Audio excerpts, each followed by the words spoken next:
પસંદ બન્યું છે સ્ટેચ્યુ ઓફ યુનિટી. કેન્દ્ર બન્યું. છેલ્લા એક મહિનામાં 5 લાખથી વધુ પ્રવાસીઓએ મુલાકાત લીધી. આ સંખ્યા ગત વર્ષના વેકેશન કરતાં 1 લાખ વધુ છે. વેકેશનના અંતિમ શનિ રવિવારે હજારોની સંખ્યામાં પ્રવાસીઓ આવી રહ્યા છે. વર્ષ 2018થી અત્યાર સુધીમાં કુલ 2,75,00,000 પ્રવાસીઓએ દુનિયાની સૌથી ઊંચી પ્રતિમાની મુલાકાત લીધી છે.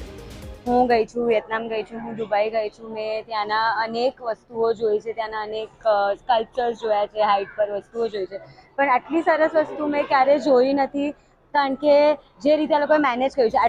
41થી 45 ડિગ્રી તાપમાન વચ્ચે પણ પ્રવાસીઓનો ધસારો જોવા મળ્યો. ગરમીથી પ્રવાસીઓને રક્ષણ આપવા માટે પ્રશાસન તરફથી વિશેષ વ્યવસ્થા કરવામાં આવી.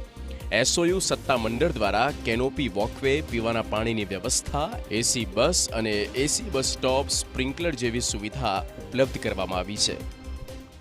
ગાઈડેડ ટૂર્સ પ્રવાસીઓની બસીસનો પણ ખૂબ સારો ઇનફ્લો આ વખતે છે.